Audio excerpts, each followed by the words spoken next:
안녕하십니까, 박사입니다. 우크라이나 분쟁 이후 세계는 미국과 집단 서방 그리고 러시아, 중국으로 대표되는 유라시아 세력 간 블록 대결의 양상을 보이고 있습니다. 물론 양 진영에 가담하지 않고 중립을 지키면서 자국의 이익을 도모하는 국가들도 많습니다. 그런데 글로벌 사우스에 속하는 국가들은 대부분 표면적으로는 중립이지만 집단 서방에 넌덜머리를 내고 있습니다. 앞서 말씀드린 블록 대결 양상에서 가장 두드러지는 것은 나토의 아시아 확장입니다. 나토는 아시아 지역에서는 처음으로 일본에 연락사무소를 개설하기로 했습니다. 나토가 우크라이나를 내세워 러시아와 대결하면서 이제는 아시아에서 중국을 포위하려 하고 있습니다. 이번 방송에서는 러시아 매체 RT에 실린 정치 분석가 티무르 포멘코의 글 하나를 소개해 드리겠습니다.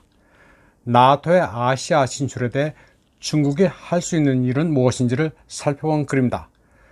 저자의 시각은 아마도 중국도 공유하고 있을 것으로 생각됩니다. 그는 미국이 군사 동맹을 아시아로 확장해 제도화하려는 것은 비밀이 아니라고 말했습니다. 그리고 이는 우크라이나 분쟁으로 고무됐으며 많은 서방의 고위 인사들이 요구한 개념이라고 설명했습니다.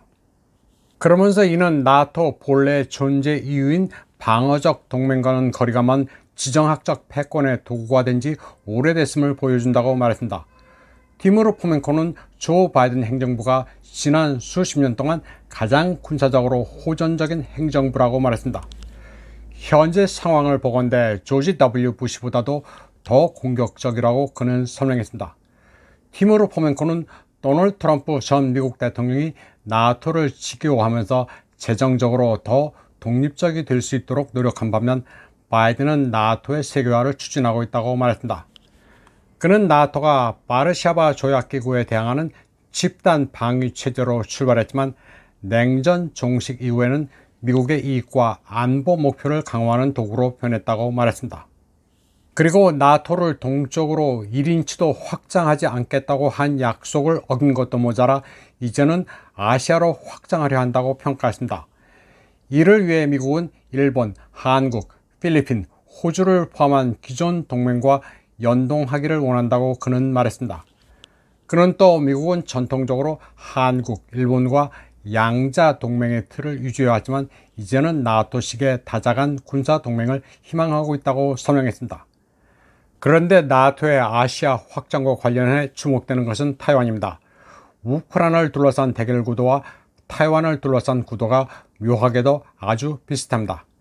나토가 조약 가맹국이 아닌 우크라이나를 돕는 것이나 타이완 주변의 국가들, 즉 미국, 일본, 호주의 그림이 같습니다. 우크라이나가 미국, 나토와 법적으로 동맹이 아닌 것처럼 타이완도 미국, 일본, 호주와 동맹이 아니며 심지어는 정식 외교 관계도 없습니다.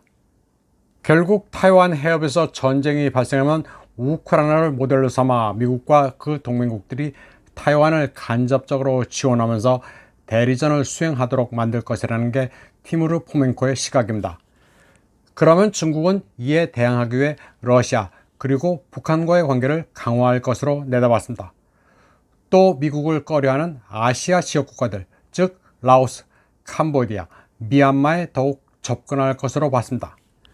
그리고 이 상황에서 필리핀을 제외한 아세안 국가들, 즉 말레이시아, 인도네시아, 싱가포르, 태국, 베트남은 중립을 지킬 것으로 예상했습니다. 지금 한반도를 둘러싼 안보 환경의 방정식은 결코 간단하지 않습니다. 한국으로서는 기존 동맹인 미국과 냉정하게 관계를 유지하되 미 대선에서의 정권 교체도 염두에 둬야 합니다. 물론 이웃 국가인 일본과는 정상적인 관계를 유지해야 합니다. 중국과도 감정적인 부분과는 별도로 경계는 하되 군사적으로 적대시할 필요는 없습니다. 또 우리와 분쟁거리가 없는 러시아와는 척을 질 합리적인 이유가 전혀 없습니다. 우크라이나 편을 들자고 러시아를 혐오하는 것은 이성적이지 않습니다. 러시아와 중국을 동시에 적으로 돌리는 것은 크나큰 외교적 패착이 될 수 있습니다. 이번 방송은 여기까지 하겠습니다. 시청해주신 여러분 감사합니다.